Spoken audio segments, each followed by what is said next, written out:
All right, a very Kokoliriko show that comes every Monday to Friday. My name is Federick Dramadri. Here we'll be discussing a lot of issues that are happening within Western region and those that are across the continent. Okay, there are so many issues that are happening in Africa. There are so many issues that are happening beyond Africa. You are aware of the war that is already going on, and also so many coups that are happening across the world. And what does that mean to democracy and really social accountability that we are supposed to give to the locals, the voters, the subjects that we're leading, maybe the community members who are supposed to benefit from some of these democratic processes. Okay, when we have a peaceful country, you realize that many people exercise developmental ideas. They do a lot of things to do with changing their life and also improving the status quo of such a continent or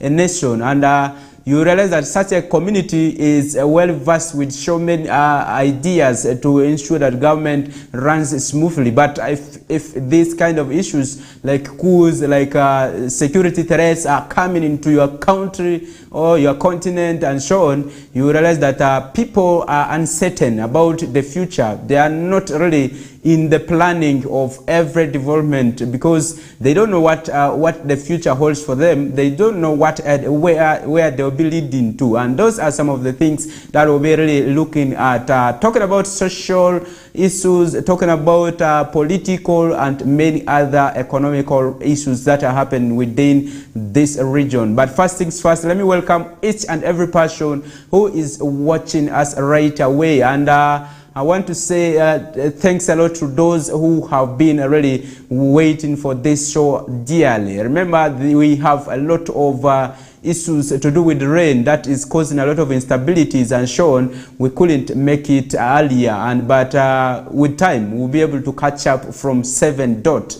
We are 7:30 a.m. but there are so many things that we could be able to discuss with you as we move on. And this Kokoliriko show, you'll be able to really catch with it on YouTube platforms and also other platforms like Facebook, like those who are on the WhatsApp groups, you should be able to get the link there and share. But also those who are strictly going to the YouTube channels, you get this show live there. You'll be able to really catch up with us. If you are going for work, you can really watch us even at your duty station up to the hour of 10 minutes to 9 a.m. We'll be unpacking a lot of issues here. And many of the people who are watching us within Arua City, we say thank you very much. We appreciate that there is at least an improvement in the areas of revenue generation, where the number of street vendors are drastically reducing. I hope this is a positive change, and I needed to communicate this. But also look at the central division in their planning. They are at least trying to ensure that revenue generation is expedited, and large volumes of revenue comes to the central treasury so that they are able to approve more supplementaries. Remember, recently they approved a supplementary budget that was ready to cater for so many needs. Okay, talk about the refugees, the asylum seekers, and then the immigrants. That was worth 3 billion. And also talk about other areas like improving health sector by approving 500 million Ugandan shillings to upgrade Arroy Health Center. Arroy Health Center, actually it is Orivo Health Center 3 to Health Center 4. That is in the Ivu East constituency. But also many other monies were approved. Talk about the supplementary budget that was approved for immunization. Meant to understand that some schools have again, besides all this sensitization we did last week, some schools have really turned away health workers from accessing their premises to immunize children. This is quite unfortunate. We'll be following up on that story and really bringing you more detailed analysis in the Nilecast in the evening. But to wrap up on that, you need really all the children be immunized, whether nationals or not nationals. we are treating some of these killer diseases that we feel like maybe will be in the near future be able to come and really make our children not to continue with life and so on. It is quite unfortunate that institutions are the ones turning away children, okay, health workers actually, from accessing the children, from immunizing the children. I hope the leaders, authorities are able to take a positive issue or a remedy to curb that in order to ensure that all these children are able to be immunized and others vaccinated, because the mass vaccination or immunization is only for 3 days. It started on 18th, that is yesterday. It is moving up to 20th, which is tomorrow, and that is when it will be ending. So if many children are not captured, that means we have really failed in our mandates as the implementers to achieve our target. Remember, during the Uganda Demographic Health Survey report dissemination, it was clearly highlighted that Western region performed poorly in achieving the targets of immunizing children, and this is a bad image for this region. But how do we move away from that? We need to play each and every role to ensure that we move away from such kind of bad behaviors. I will say bad behaviors because if children are to be immunized and it is government undertaking such an exercise, why should you as administrators of such schools move away from or deviate away from directives from government? And yet government wants to rescue her children or her population from this kind of killer diseases.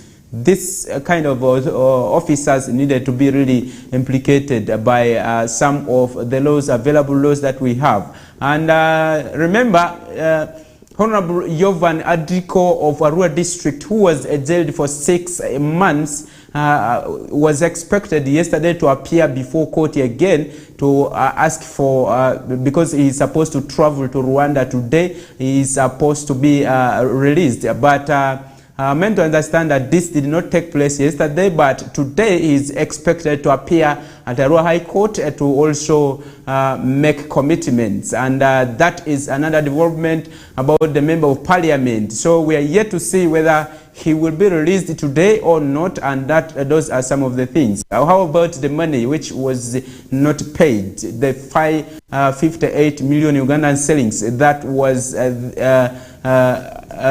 where it took him up to the jails, and those are some of the things we'll be really looking at. Remember, those are some of the key issues that need attention or people to really look at. If you have been following up on the stories to do with Honorable Adriko Yovan, who is the Member of Parliament for Arua District, okay, that is for a constituency, who was detained and also jailed for 6 months. You are following up on that story, and those are some of the updates. If you want to follow more, you can really move to the court today, because he's expected to be produced before court today. You may never know, he might be able to offset the money, or he may be not released. Those are some of the things that are coming up, because in the judgment, it was clearly indicated that once the money is there, he should be released. And those are some of the things that are coming up from court. And those of you who are following it, you can really move to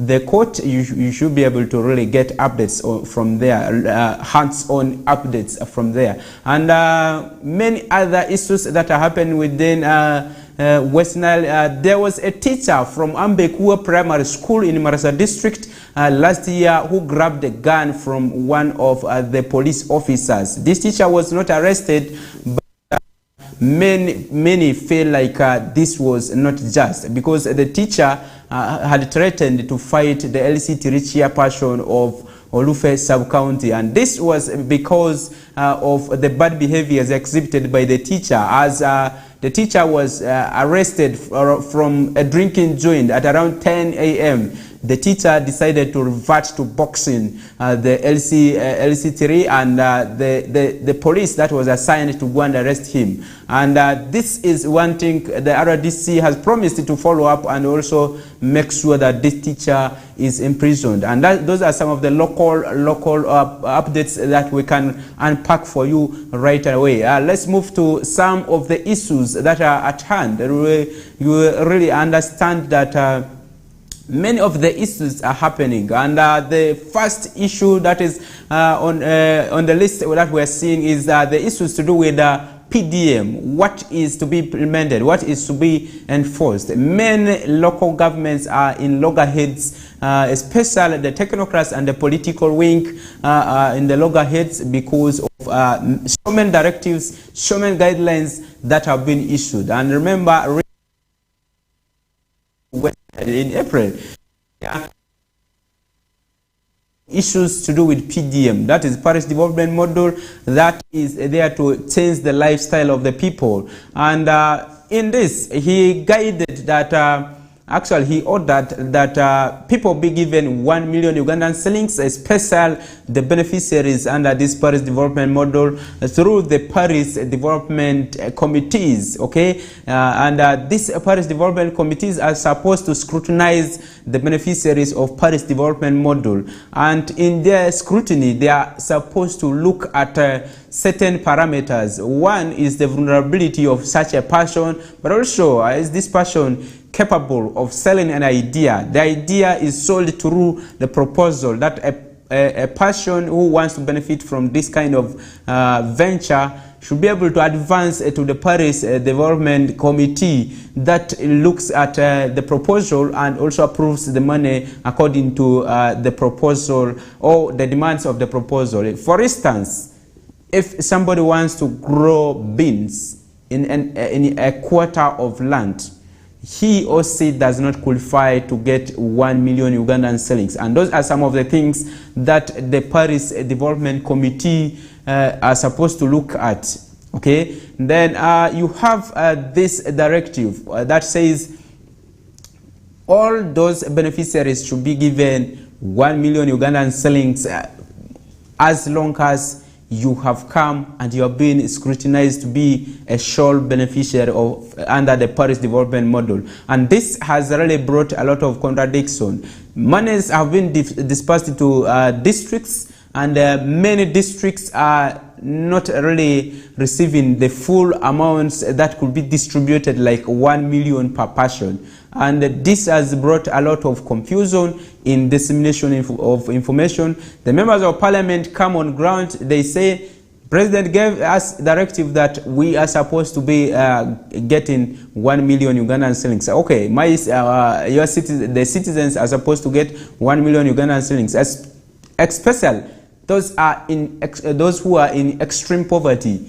And you realize that this guideline was not written, okay? This directive was not written. It was a presidential directive. Yes, we know that presidential directives are final, but because this was not put on a policy paper, okay, to guide the local governments, some of the districts have opted not to release out the monies. For instance, Marasa district in Olufe sub-county, there are some of the parishes. Talk about Mundru Paris, where you realize that 27 million Ugandan shillings has been dispersed to some of the groups. And some of the people have said they have received 100,000 Ugandan shillings. And they are asking whether they should revert the money back, okay? Whether they should take it back to the Paris Development Committee and demand for their balance of 900 Ugandan shillings. And those are some of the issues that are coming out. Now, because of fear, some of the Paris chiefs have failed now to give out money. And this has resulted to many people missing out of the Paris Development Model, despite the rain season is getting over. And we are aware that the season for planting is almost coming to an end.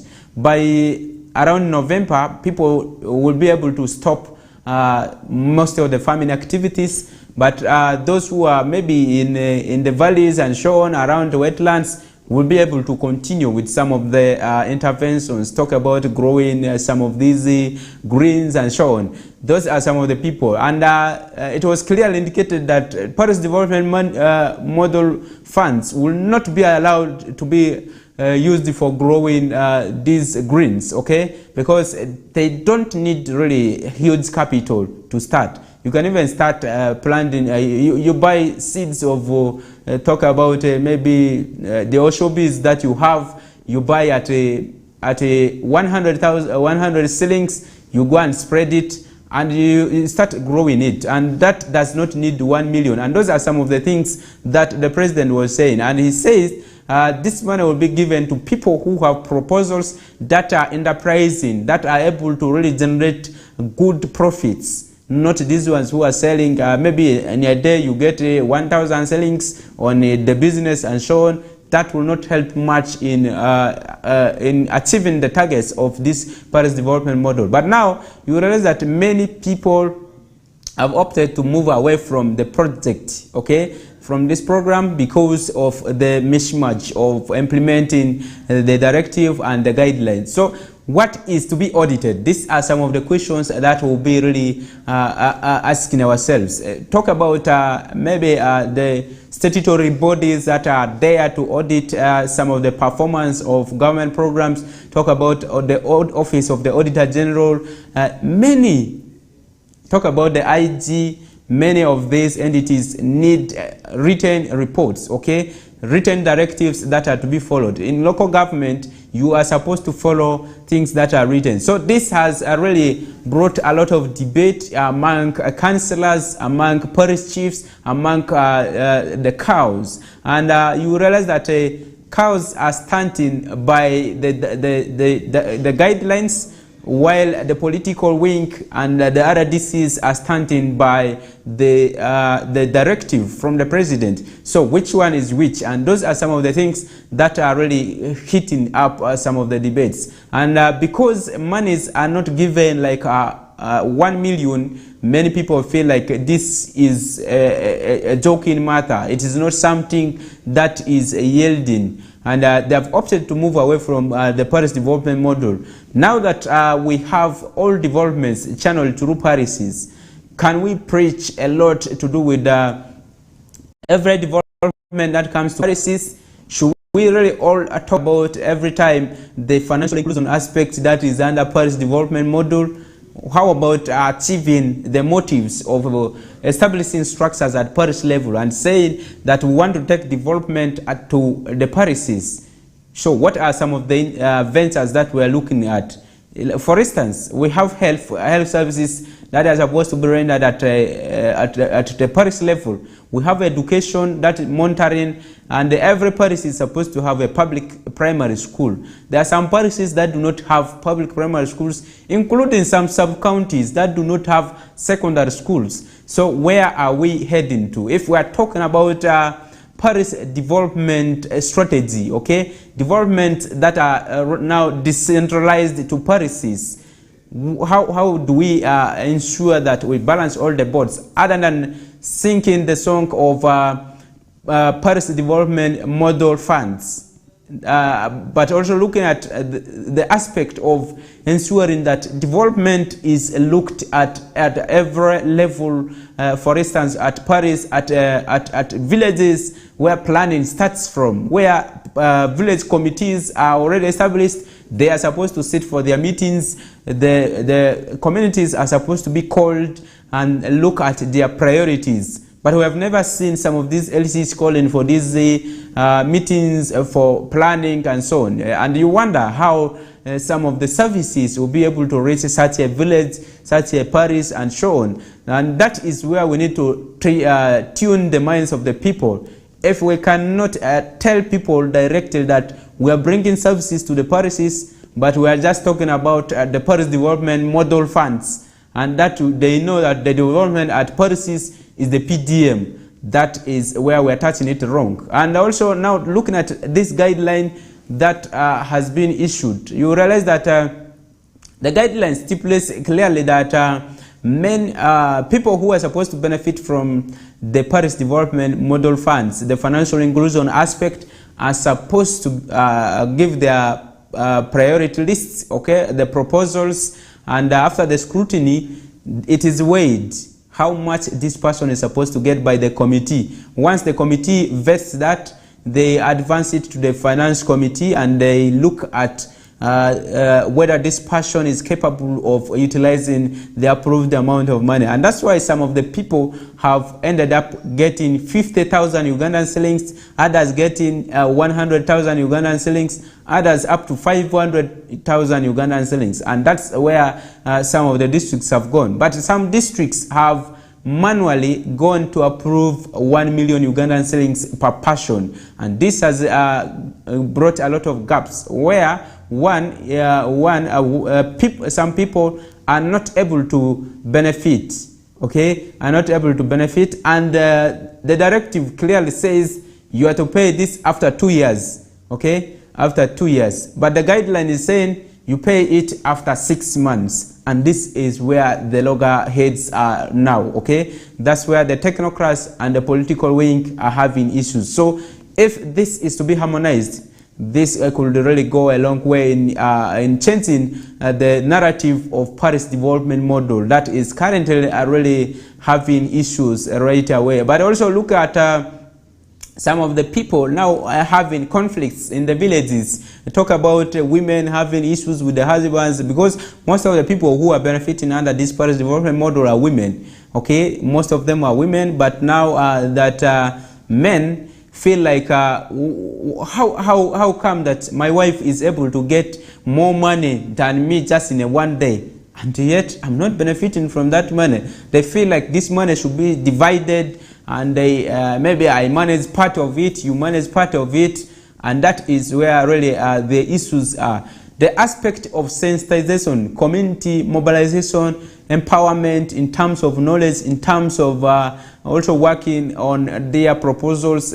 For instance, if somebody has given a proposal of maybe buying produce and also adding value to it, and also in the near future trying to sell it, how should this person go with it? Those aspects have not been really put into use. That's why you see many of the beneficiaries changing clothes. Many of the farmers are already put in suits, because they can now, they feel like now they have money. They want to also look like others who have been there in the field, who have been put in court and so on now. And you realize that many people have used these monies in a wrong way. But others going to offset the bride price, others going to roof their houses with the mabati from the glass tiles to mabati houses and so on. Those are some of the things, and I witnessed some of them already now purchasing paints to put on those buildings that do not even have cement and so on. Those are some of the things that happen in the villages. This is just because of information gap.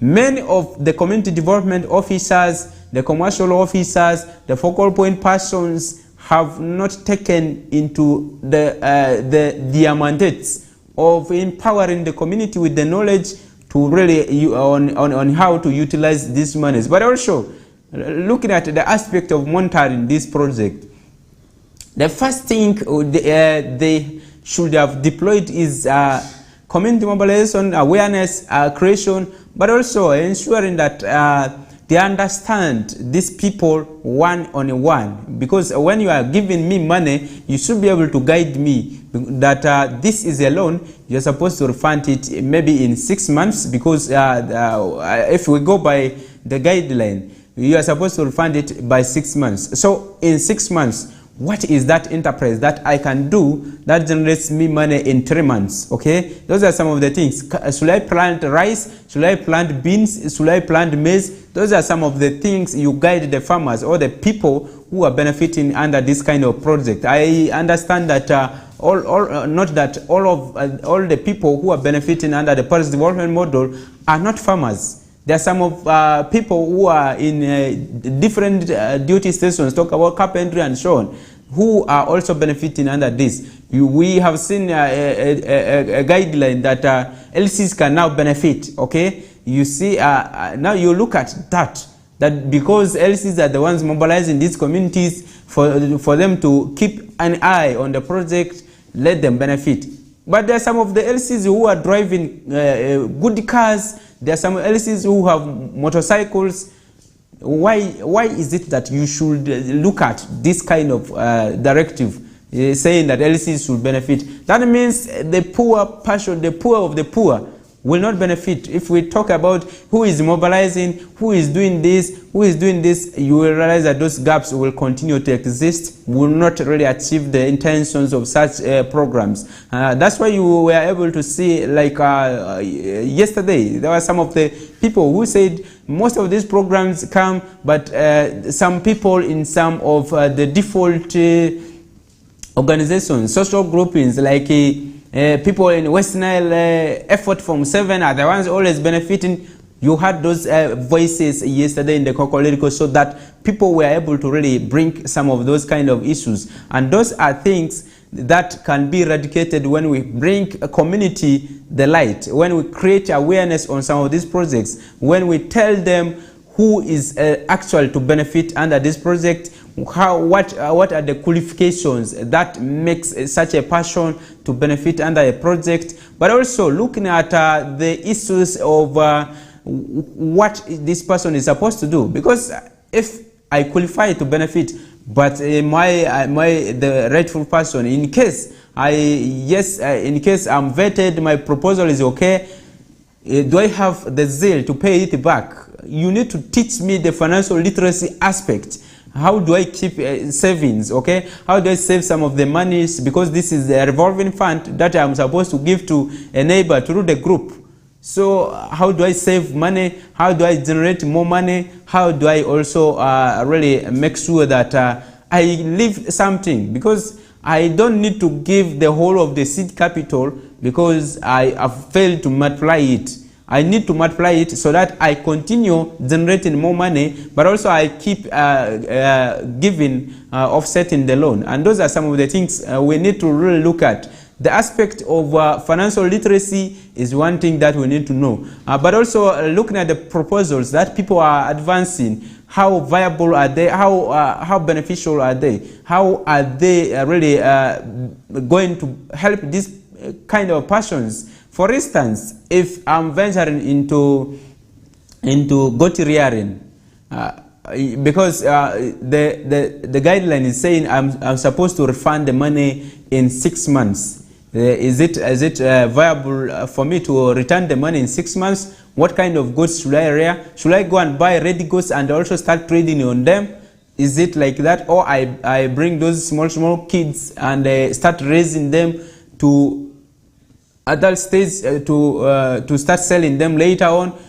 Those are things you need to guide these beneficiaries for them to really come on with that. But also from the PDM Secretariat at national level, these issues need to be ironed out. If there are guidelines that are coming, if there are directives coming on the opposite side, we need to harmonize some of these things so that the minds of the implementers is set at one pace. Because if we give mismatching information, those informations that cannot rhyme together to the people, when political wing is given different one, the technocrats are given a different one, people will not trust the duty bearers, okay? People will not trust some of these parish chiefs, people will not trust some of these leaders they have elected because of these different variations in guidelines, but also looking at the aspect of monitoring such a project. Because you have a guideline here, you have a directive here. What do you monitor? How do you monitor it? And what is the outcome that you want to see in the near future? Because these are some of the things that made the Emyoga to fail. Okay, I will just say like that. These are some of the things. Because at first they said for you to get Emyoga funds, you are supposed to your group is supposed to be approved, and also your budget is supposed to be approved by the commercial officer. Another guideline came that these groups can now go and withdraw their monies directly from the banks. And that made people to run. Even sometimes the chairpersons connive with the secretaries. They go and withdraw money without the notice of the members. And this left many people out of this kind of ventures. They did not benefit. Up to now, you cannot hear any leader talking about Imyoga. Just because they know that there are errors that were committed under this, and it is hard to follow up some of those kind of things. And many of the monies under this kind of project have gone into waste. You cannot see any productive Imyoga group right now that you will say, yes, they are doing well, they are doing this, they are doing this, just because of those kind of anomalies. In terms of leadership, in terms of also now the guidelines that are not rhyming with the directives that we have. Those are some of the things. If we can do it, we'll be really able to save the nation in terms of increasing the quality of livelihoods of the people, but also ensuring that we multiply money within the country, but also be able to improve on the economic growth target of this country. Let's take a break. When we come back, we'll move into other issues that we want to discuss right away after this break. Thank you.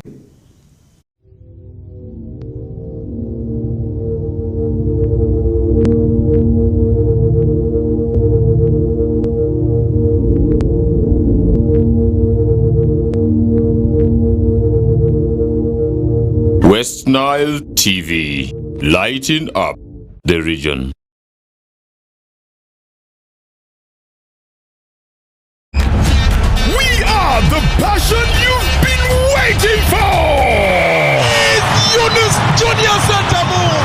It's our league, our football, our boys, our style. Start Times UPL new season starts 15th September. Go for it! What a finish from Kukume! The Ugandan flair, Brazilian samba, Portuguese magic, the night football craze. More TV games live on Senyuka Prime and Fufa TV only on Star Times. The Star Times UPL, our league, go for it.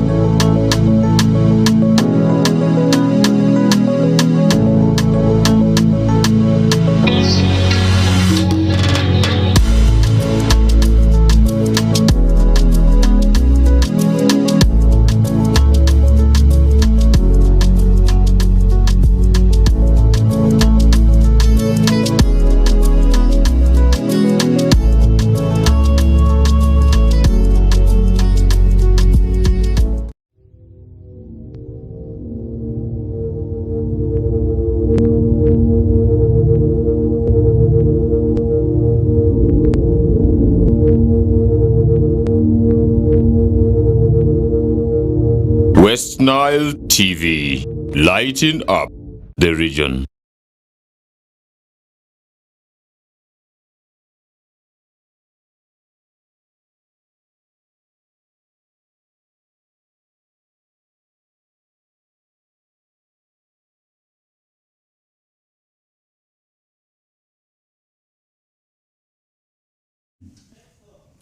All right, welcome back from that commercial break. Earlier on, we were discussing on some of the key highlights of the issues that are happening in Western region, but also looking at the challenges in implementation of the Paris Development Model. Remember, the Paris Development Model was really set aside to eradicate poverty, people from vulnerability, people who are in extreme poverty, who cannot wake up one day in public to say something, because when you have money you can at least speak with energy and so on. Those are some of the people who are targeted under this project, and that is the 37% of the people in this country. And you realize that because of the mismatch of information, talk about the directive from the president and then the guidelines from the secretariat and the Ministry of Finance, this did not really add up very well, and you realize that it gave a lot of challenges in implementing some of this kind of project. Okay, this has really brought a lot of challenges in to the duty bearers to see how to account how to monitor, how to implement, and that is where the challenges are. But also let's move away from that and look at some of the issues that are happening in the health sector. You realize that many of the health facilities have challenges with privacy, giving privacy to the patients, but also the issues to do with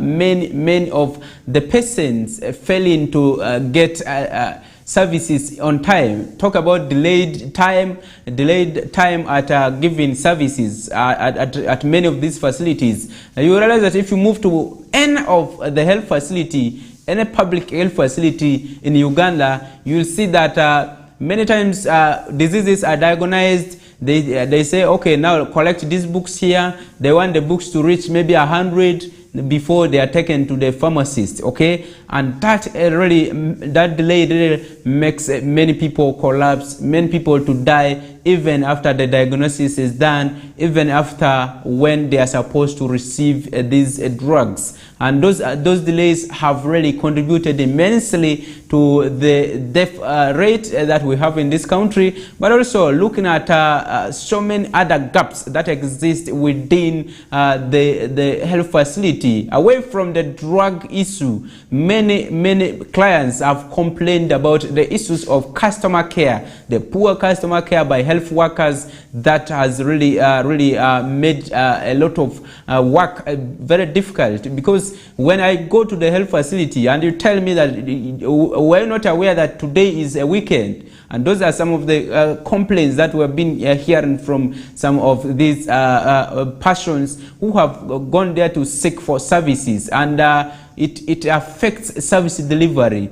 Privacy is very, very important. For me to share my information with you, it needs a lot of things to do with the privacy, because when somebody is seated next to me and I am feeling pain in my private part and I want to explain it, because of fear I may not explain it very well, and those are things people are advocating for. They need places. For instance, if it is any OPD, the outpatient department, there should be a consultation room provided at every facility, and these consultation rooms should be able to provide adequate the officers in these rooms should be able to provide adequate time for the patients to exhaust whatever they're experiencing, so that their diseases are really tackled within time limit. Let's move to the production department and see what some of the people were able to say about the issues of customer care, the issues of privacy, and also the issues to do with the behavior. The behavior, the general working relations between the health workers and the patients. Let's move to the production ring. Okay. Yes. Jamani kijoraga. Odi dedi. Odi mi operation esi. Mi belo da jibira. Edi titi bi belo da jibu. Olha do pressa a operation se amasu ko bolo si gafa. Ora ki no ke tomasu a bolo si galindo. A ve mi go mi ba kada ka ora ki ami ni mi tesa sibe. Utuka si dana ngula ko aga de ora ki ngara no ade mi si galerra. Ya lozo go di ngula fia do ora ki ngara ni ifili durba gare ko.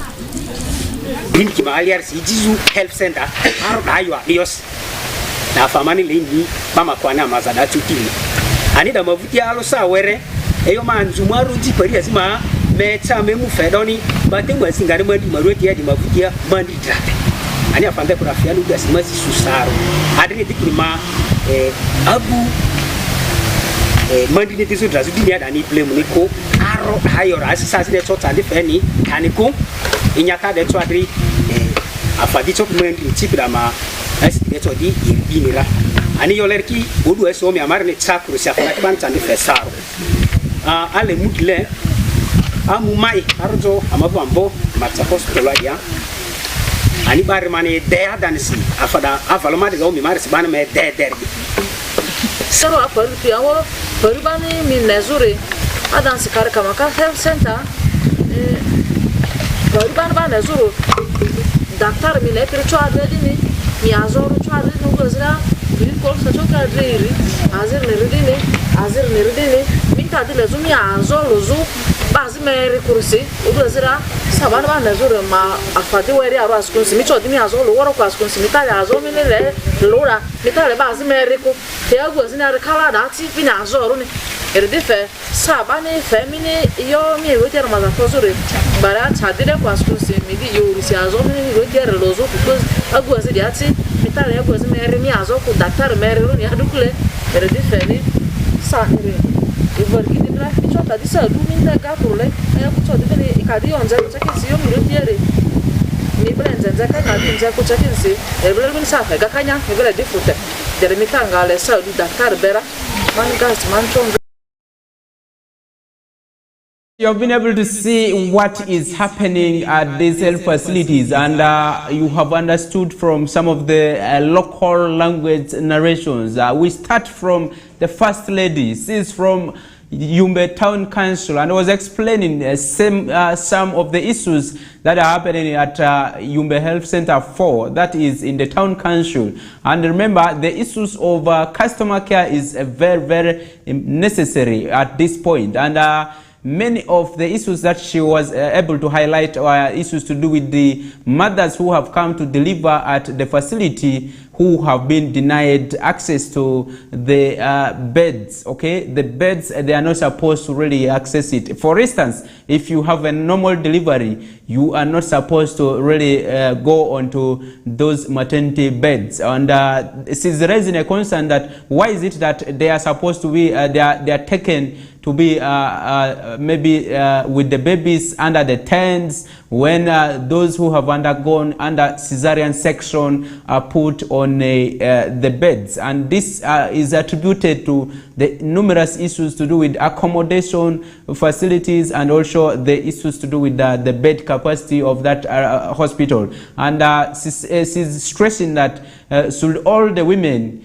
deliver through cesarean section so that they are able to taste the beauty on the bed. And that's what she was really trying to put there. But the second person who comes from Maracha, that is in Olufe sub-county, was able to stress the issues of every time referring patients to go and buy drugs outside. And unfortunately, he lost the mother who was bitten by a snake, and because the mother was not attended to in a shortest time, because they delayed to record her statement, to diagnose her, and by the time they were telling him to go and buy drugs outside, when he was coming back to the facility, he found that the mother has gone, the life has gone. And those are some of the issues he was trying to stress. And as about the issues of customer care in Maracha Health Center for actual Marasa Hospital, where many of the health workers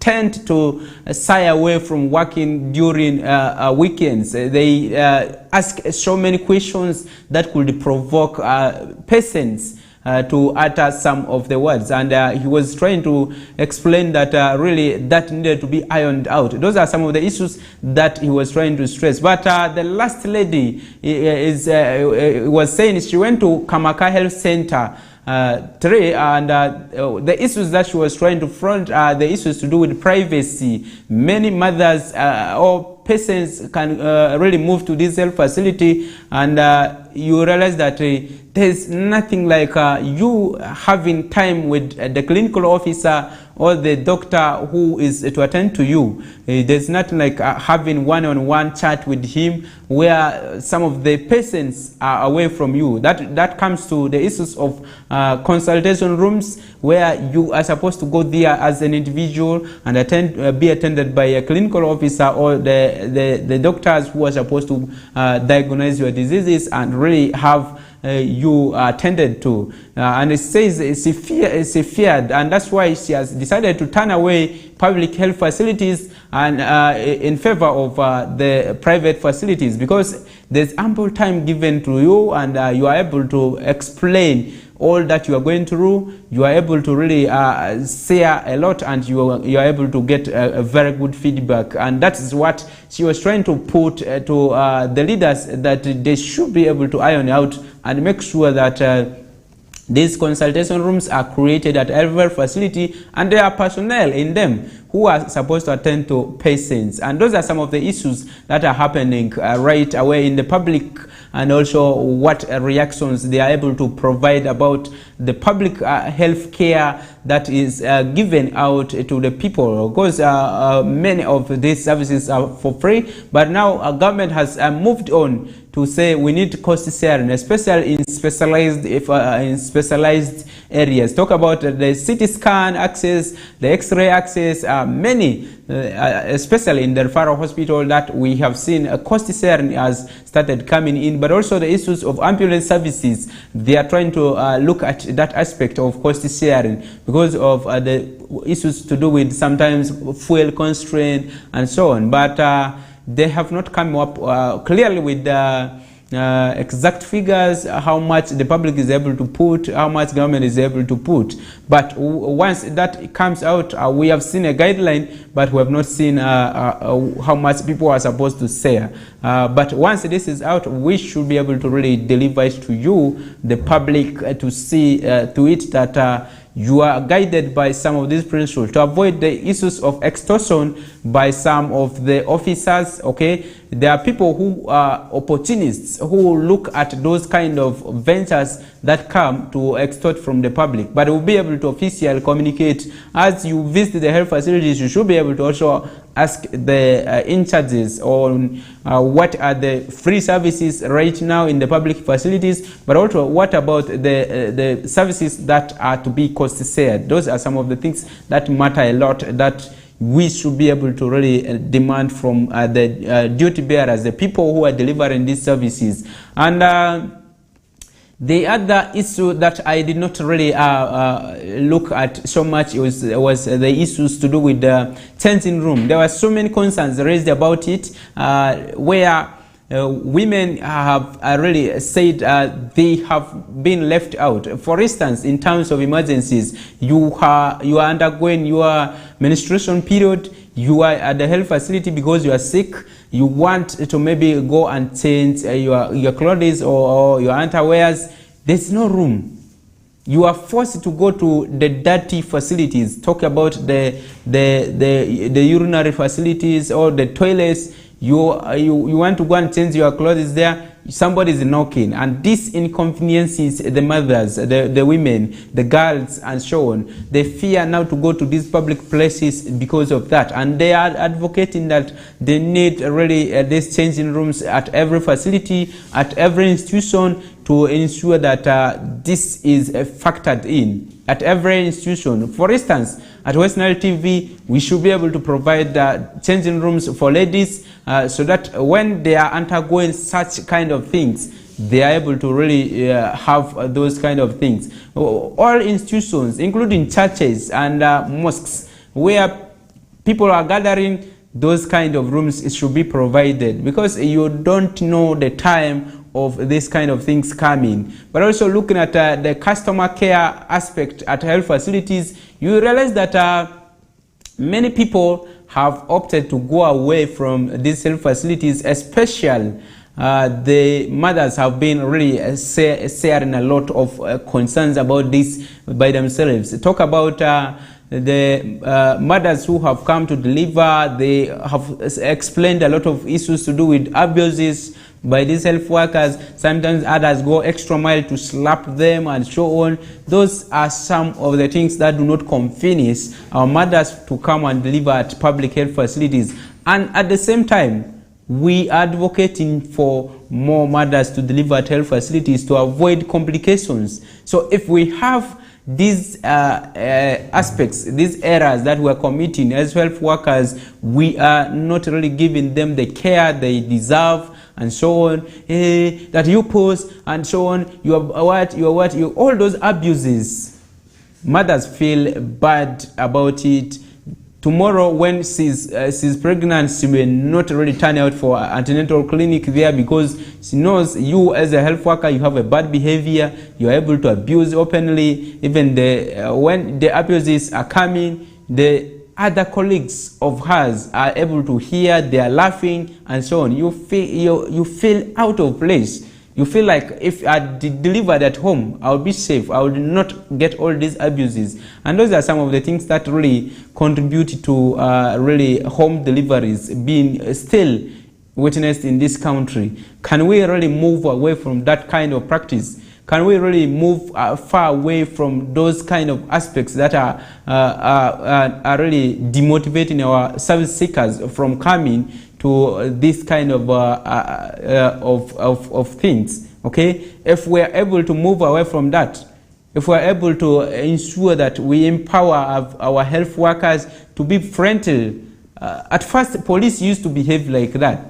Police used to be an institution that everyone would say, being a police officer is like they are going to kill you. And a police officer behaves in a rude way. But after police realizing that it was very important to work with the public, they refrain from those acts. And currently, community policing is done by police. When police comes around, people don't fear. People are able to exchange. People are able to say ideas. You see the institution going on with work smoothly. They don't get headaches because people are able to now communicate freely with them.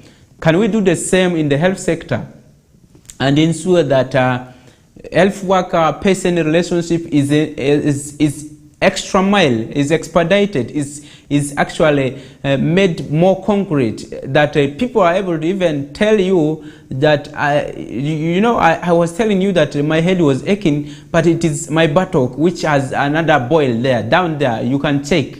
You see, they are able to come out freely to tell those kind of things without any compromise, so that we're able to really avert some of these diseases that could be really cured, other than really making it worse, that somebody says, I better go and die at home.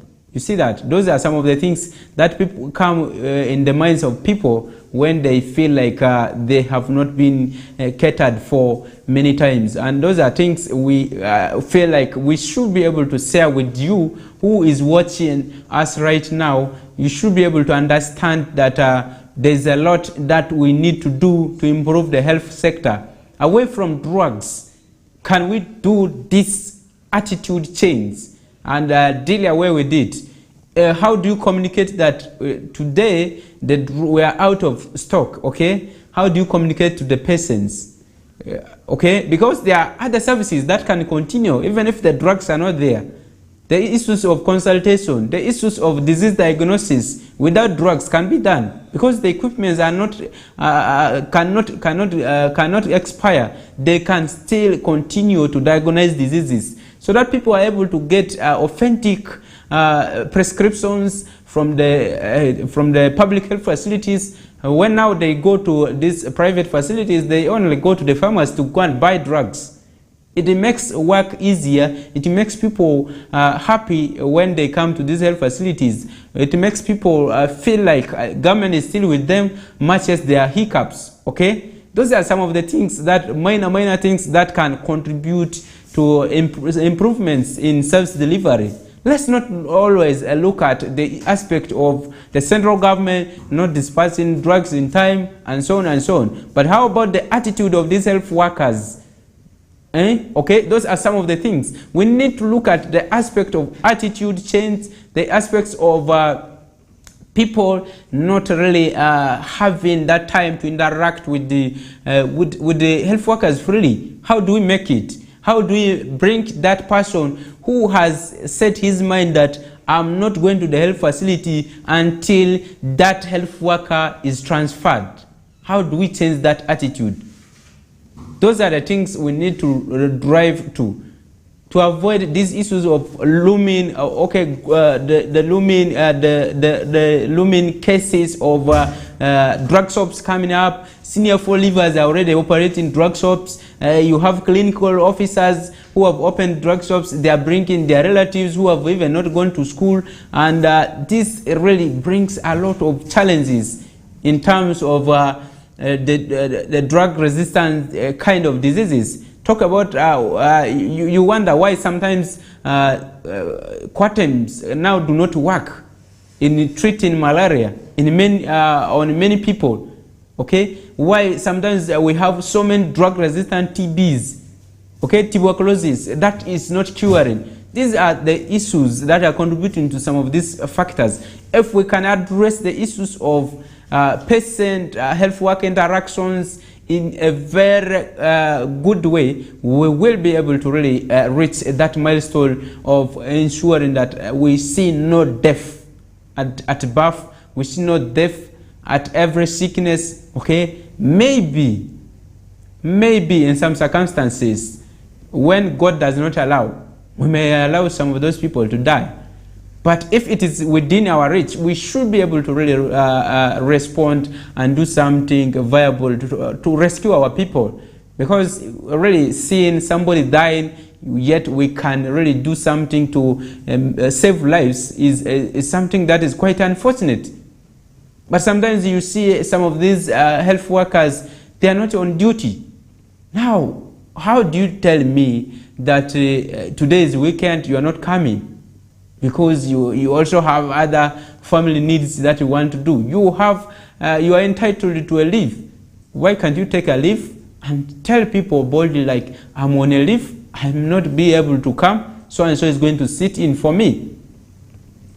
How about we, the journalists, we are in the front line. Sometimes we are caught up by issues, but we have people assigned. We assign people to sit in for us.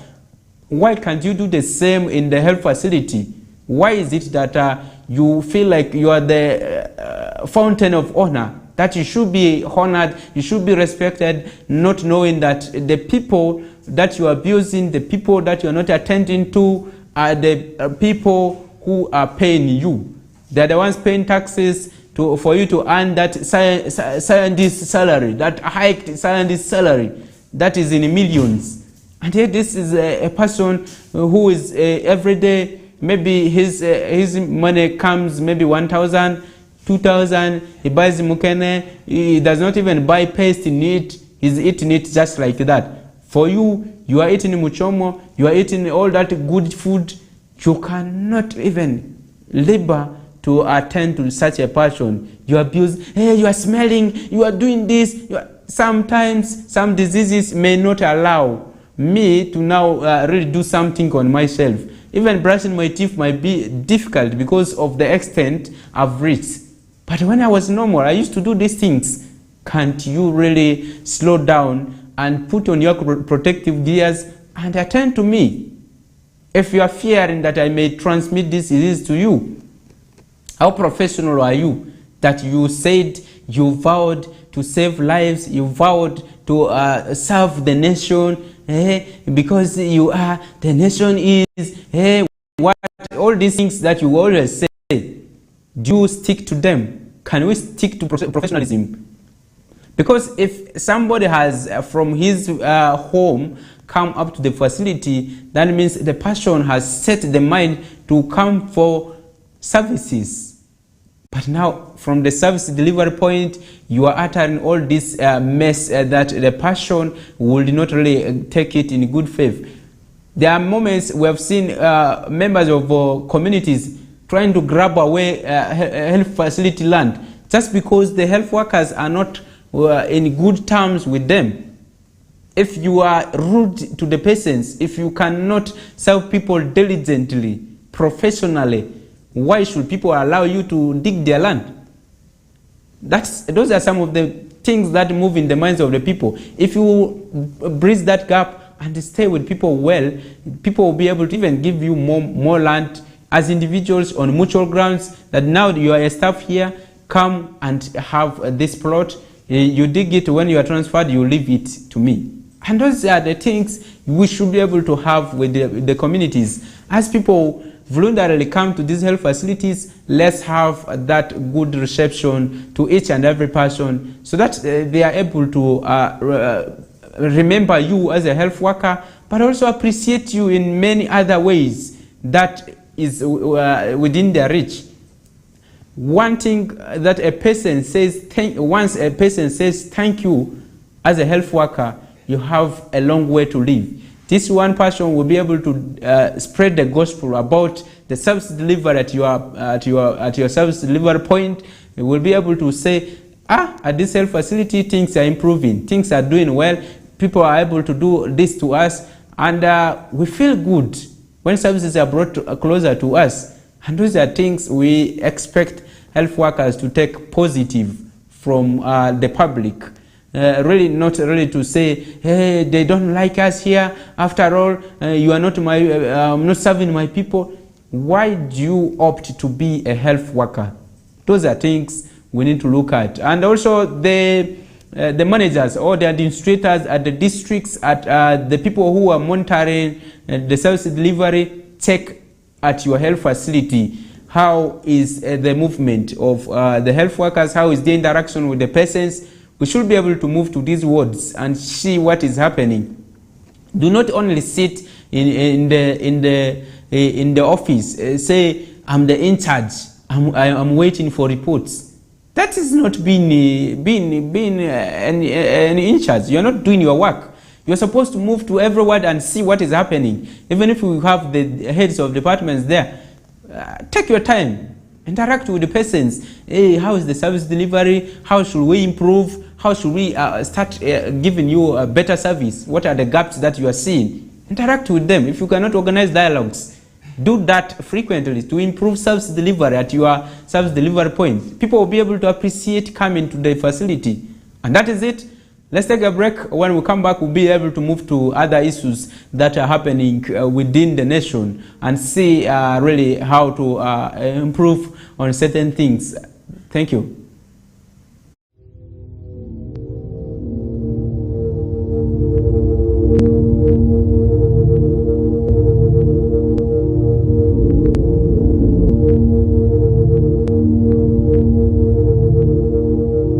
West Nile TV, lighting up the region. We are the passion you've been waiting for! It's Yunus Junior Santamu! It's our league, our football, our boys, our style. Start Times UPL new season starts 15th September. Go for it! What a finish to Mr. Fukume! The Ugandan flair, Brazilian samba, Portuguese magic, the night football craze. More TV games live on Senyuka Prime and Fufa TV only on Star Times. The Star Times UPL, our league, go for it.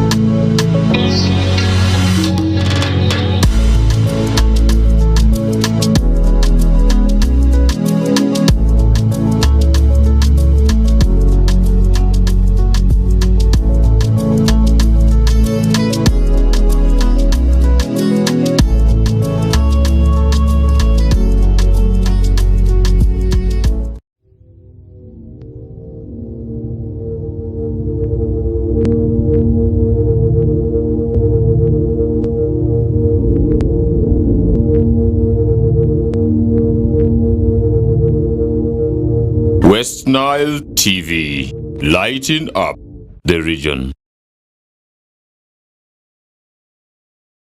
Welcome back from that commercial break. Earlier on, we were discussing the issues of customer care at health facilities, that is in public health facilities, that health facilities that are established by government, where you see health workers are really, will say, bullying or maybe abusing some of the patients, and delayed time, especially after diagnosis is done, somebody delays to give you drugs, and they feel like the books should be collected in huge numbers and taken once, and that behavior has really caused lives lost and so on, many of them. And these are some of the things that we're really discussing about. How do we improve patient health worker relationship and also improve the quality of services, apart from all the time talking about drugs, drugs not being in the health facility, but beyond drugs, what are some of those things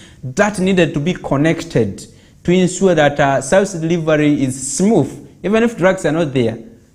Can't you diagnose and tell me that because drugs are not there, you can go and buy this A, B, C, D, that will help you in, or even after buying, you can tell them to come back and you give them now the instructions of the use of the drugs, so that people are able to know whether they bought the right drugs or not. You as the health worker will be able to see that. And those are the best ways that we can really do this, if we can move further with that. Let's move away from that. Over 62,000 learners are out of school in Marasa district, and this research was done by the Education Department over a period of 7 years. Talk about from 2018 up to date.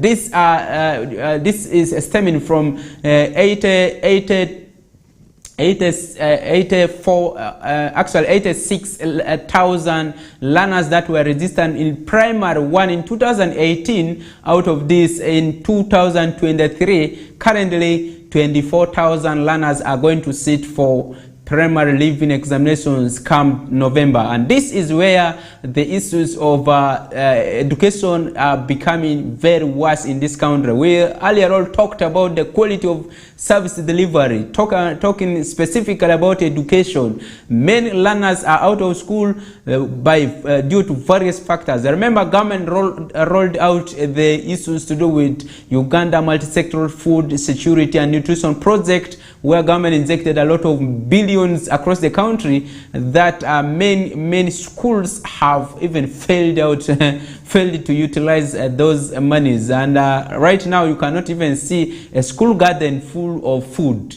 where they are able to feed the children, and many learners feel like they are hungry, they cannot now proceed with education. But let's move to the education officer and see what he really said about this research they were able to conduct, but also looking at the issues that are coming out of this.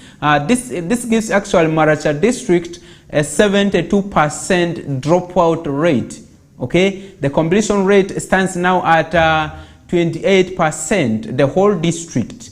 How about sub-county? How about at school level? What does this show? I expect many other districts to conduct the same research to ensure that we see whether we are progressing or not. Because in public schools, this is the worst scenario that we are able to see. But this was not for only public schools, but also talking about private schools. Let's move to the production department and see what the senior education officer Andruga Edward was able to share with us about the dropout rate in schools. Completion rate in Martha is very poor. Most children end up dropping from middle classes, P5, P4, P6. Now reaching P7, the number comes down. Completion rate is low. The children join P1 in large numbers, but reaching P7, few children reach and finish P7 in Maracha. But the reasons are, one, lack of midday meals provided to the learners by parents. Then children are also taken up by early marriages, early pregnancy, and late markets they go and attend. Also petty businesses children do, drug abuse, children are involved in this. Hence now dropping from school. And poverty is another thing. Most parents believe they are poor, they cannot afford to provide basic needs to the learners in our schools.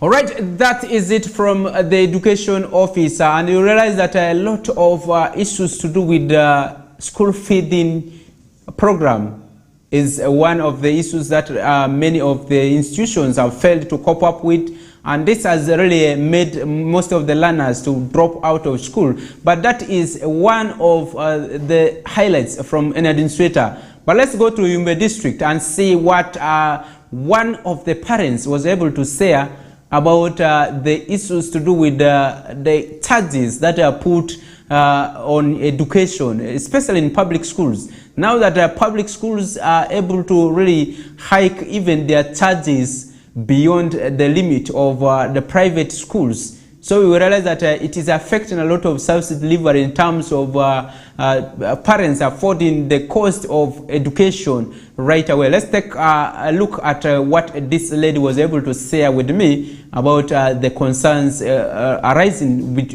about the cost of education in public schools. School fees classes kamane mangai dirdo kambamba alif turuna kaludero gotingalo wonji dikido tanara sende da musinga wonji leki skulu ja do diku kizo ifedo skulu lagabo idapira o da takido step perikido classes irga office do mbamba anji dikeduna megolo million felo kosibe enji naraga yala imbape school gararki kebigati lakini imbape do gararki taki classes irdani kigawa were wonji leki school dante ijopiri yala ijo dola ndi galu to garala tunje madi school gararwa diga were gake ara lega la tuni imbape ba gake imbaba ba gake ntiban la tunki school garara amo kota do school fees do fedaku gamen de juvanzi ki school li sali lakini fees I do muturu na kalidero ine asedite do sende do fenguti ngalo turu na kalidero mi fela wonji taki na ra mi sende du swinga isdanga mazirga ode award for. Okay, those were divergent opinions that are coming from different stakeholders about the quality of education that we have in this country, but also really looking at the gaps that exist in policies, that exist in management of some of these institutions. Remember earlier on, the president recently talked bitterly about the charges that are levied on parents in schools, but also talking about the Minister for Education and Sports. The First Lady also reiterated this at the start of third term, and she was bitterly on school administrators and said in case a school administrator in a public school is able to levy those huge costs on parents, they will be able to bring them to book, because it is against the law that because government is giving capitation grants, they didn't actually expect schools to charge some of these costs. Talk about foundation fee, the PTA, the development fund, the what, and so on, allowing parents to come and lay bricks at the school. These are some of the things that they said they should not be really doing, because parents have the leverage to bring in other things apart from these other charges, and those are things that they were stretching. But now, looking at Maracha's situation, you realize that most of the young children, okay, the school going age, especially in primary, most of them have become drug addicts. You realize that on the streets of Maracha, most of these trading centers, many of these trading centers start operating at around 8 in the morning, but they end up moving up beyond midnight. And you realize that this creates a lot of fertile ground for the young children to come on streets to do every mess they could do, and they feel like they can really progress with whatever they are doing to earn a living other than going to school. Going to school becomes like a waste of time for them.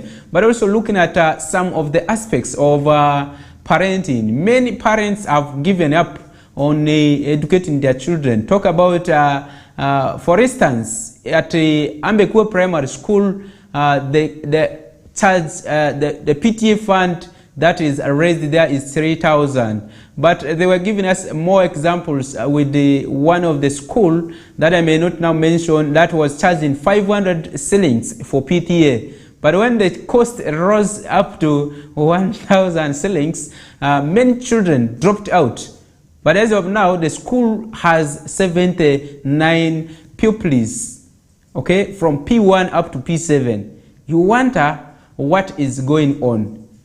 Paying 500 shillings was very comfortable for the parents. But now when it was increased to 1,000 shillings, many parents really opted out of giving money to the school. That means majority of the children have gone at large. They are in the communities doing all those dubious activities, and the parents do not care. And this is a district that is branded green with a lot of marijuana, a lot of marunji that is grown, that is in the widespread. So what do you think cannot go wrong? What are those things that really stakeholders need to do? The MPs are there, the LC5s are there, the LC5 is there, and talk about at village level, the LC1s are there. You have secretary for children affairs, you have secretary for women affairs, you have those parenting clubs that are established, and we have the parenting guideline that was issued by Ministry of Gender, Labor and Social Development. You have the community development officers. You have a whole institution comprising of the social services department, education, health, and so on. All these are to look at the aspect of improving social service delivery. One of the key in this is education. So what is going wrong in these kind of things? How do we regulate? How do we bring parents on board to ensure that every time they are oriented on their responsibilities, every time they are able to really reach or they are able to look at the aspect of educating their children, and also parents who have neglected their children, what are the things that we have provided as a district, as a village, as a community to ensure that all is looked at a bar where people are able to provide services, people are able to take children to school, and the teachers are able to also be at school every time. Remember, Olufe Sub-County recently arrested 2 teachers and took them to cells because these teachers were drinking at a time when schools were operating, okay? At 10 a.m. you see a teacher shouting at a trading center. You wonder what kind of education he is delivering at a classroom level. But also the education officer has said he has taken a stride of now ensuring that there's discipline and order at work. And he has suspended 2 teacher salaries because of this kind of misconduct. Teacher misconduct, and also looking at the issues of not complying with the rules and guidelines that they are supposed to ensure.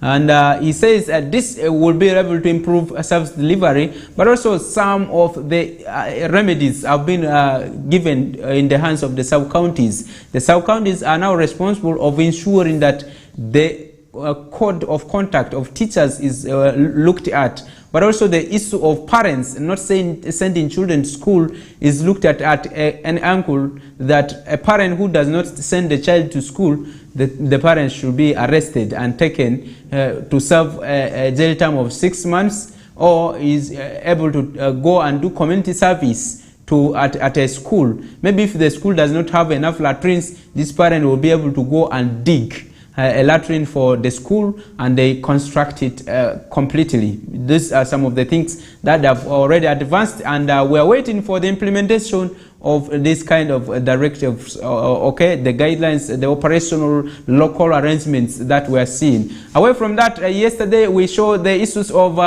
bodabodas going on strike and saying they are not going to really pay taxes to Gulu City. Okay, this Gulu City Council wants to collect more revenue from the bodabodas, and the bodabodas are arguing that because they have not been designated places for them by the roadsides, they are not going to pay taxes. And we realize that this is stemming out from how good the environment for the bodabodas industry is for them to start paying taxes. One of the aspects is when you are constructing a shade for bodabodas, you need to look at the aspect of public toilets, okay? Because where these people are going to stay, they have to eat. As they wait for their customers, they eat. They do this. You need to have designated places that are having shades, okay, for them to be started, maybe taxed, but also have those kind of structures like urinary shelters, toilets, and so on, established at a public places that are managed maybe at a cost, which also brings another revenue. Because now if you don't have those things, what about the issues of garbage management at these stages? You need to have some of those things put in place for them to really start being formalized, because you cannot tell me that the boda industry has been formalized because you have been able to register stages. But what is it that as a council you have been put in place to ensure that these people's welfare is looked at, instead of looking at the money they are exchanging with the customers every day? But it is a good venture that they will be able to really pay a lot of taxes, and that's where really the bodas were able to say they are not going to pay taxes. And those are some of the issues that can be in a win-win situation for both the city council but also to the bodas. If you are able to improve their welfare, they will be ready to pay those taxes. I'm not objecting any of this, but those are some of the things that have been really prepared for you, the viewer, for the Kokoliriko show for today's edition. Today is Thursday, and we expect that the weekend is ideally virtual, starting by tomorrow. You should be able to share with us where you are watching us from. You should be able to share with us what are your plans, because now we are away from the half of this month. What is it that you are intending to do over the weekend? What is it that you are intending to really transform the lives of other people with? Okay, those are very, very necessary, because if we are always thinking that the month is ending, another one is starting, another one is starting, that means priorities that we had put for this year may not be addressed. If we are all just seated by the roadside, we are not doing anything, we will not earn much from what effort we are able to put. Thanks a lot for you who has been watching us from the start of the show up to the end. We say thank you very much. We appreciate you for your commitment, your time dedicated to this show. My name is Federick Dramadri. I'm moving out, but behind the camera is producer, actually Dijon Pro, but also the producer behind these writings and also all those other things that you were able to see is producer Aldo. And up next, we'll be having the news in Dramadri Federick Emmanuel. We say thank you for watching and keep it at West Nile Television. Thank you.